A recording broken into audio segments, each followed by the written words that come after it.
अस्सलाम वालेकुम। आज मैं आपके साथ चिकन स्टीम रोस्ट की रेसिपी शेयर कर रही हूँ और उसके लिए मैंने 1 kg चिकन लिया है और अगर आप पीसेस में देखें तो ये 12 पीसेस हैं।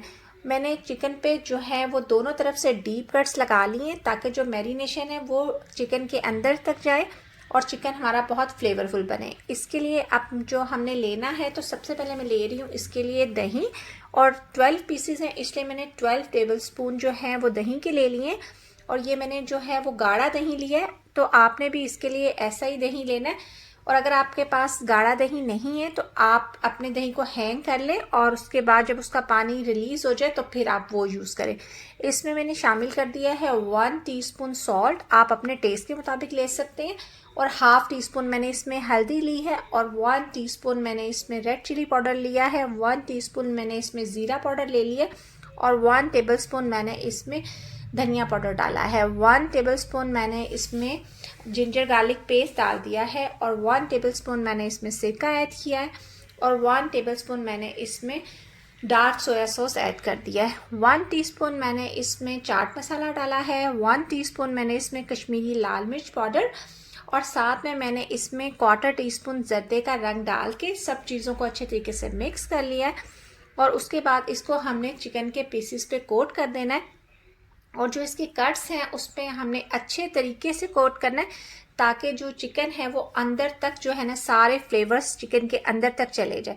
इस तरीके से हमने सब पीसेस पे जो ये मैरिनेशन है वो लगा देनी है और सब पीसेस को इस मैरिनेशन से कवर करके हमने इसको ओवरनाइट के लिए फ्रिज में रख देना है। अगर आपके पास इतना टाइम नहीं है तो आप एटलीस्ट इसको 5 आवर्स तो ज़रूर दें, क्योंकि अगर आप इसको जितना ज़्यादा टाइम देंगे आपका जो ये रोस्ट है वो उतना ही अच्छा बनेगा और उतना ही फ्लेवरफुल बनेगा। तो यहाँ इस चिकन को मैरिनेट हुए हुए 5 आवर्स हो चुके थे, तो अब हम करते हैं इसकी कुकिंग का प्रोसीजर स्टार्ट करते हैं।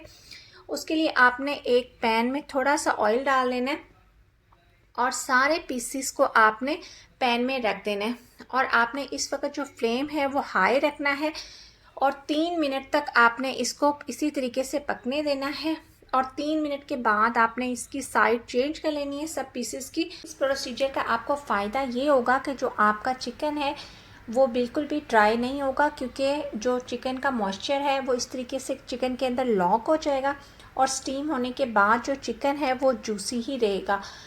और जब 3 मिनट होने के बाद मैंने इसकी दूसरी तरफ से भी साइड चेंज कर ली है तो आप देखें इस तरीके से इसके ऊपर बिल्कुल एक बारबेक्यू जैसा इफ़ेक्ट आ जाएगा। आप करेंगे तो इसे स्टीम में कुक, लेकिन ये बिल्कुल ऐसे लगेगा जैसे आपने इसे बारबेक्यू किया।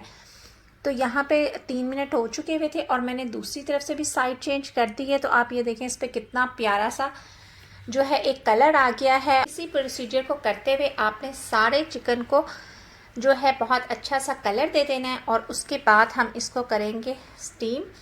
तो उसके लिए आपने क्या करना है, आपने एक जो है हैवी बॉटम का जो है पैन ले लेना है, उसमें भी आपने 1 टेबलस्पून जो है ऑयल डालना है और उसके ऊपर ये जो चिकन के सारे पीसेस हैं वो आपने रख देने हैं। अगर आपके पास नॉन स्टिक पैन नहीं है तो आप इस पर या तो कोई बटर पेपर लगा लें या फिर एलुमिनियम फॉइल रख लें नीचे और उसके बाद फिर आप चिकन रखेंगे तो आपका जो चिकन है वो जो है आपके पैन के साथ स्टिक नहीं होगा।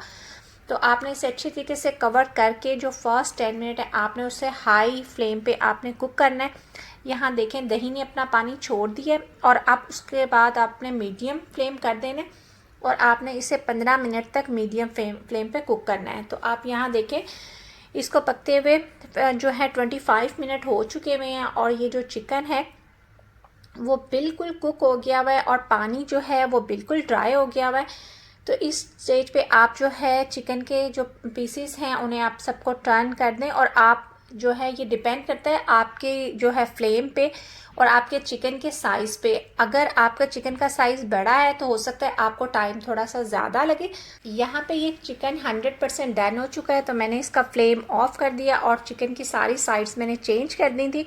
आप देखें इस पर माशाल्लाह कितना खूबसूरत कलर आ गया और मैं आपको इसको तोड़ के दिखाती हूँ कि ये कितना सॉफ्ट है और ये बिल्कुल अच्छे तरीके से देखें जो है बिल्कुल पक गया है। तो बस आप इस पे चाट मसाला और लेमन जूस जो है वो डाल के सर्व करें। मुझे उम्मीद है कि आज की रेसिपी आपको पसंद आई होगी, और अगर आपको रेसिपी पसंद आई है तो आप इसको ज़रूर ट्राई करें, और जब आप इसको ट्राई करें तो मुझे अपने फ़ीडबैक ज़रूर दें। मुझे आपकी फ़ीडबैक का इंतज़ार रहेगा। बस इसके साथ ही लेती हूँ आपसे इजाज़त। मिलूँगी नेक्स्ट व्लॉग में, तब तक के लिए अल्लाह हाफ़िज़।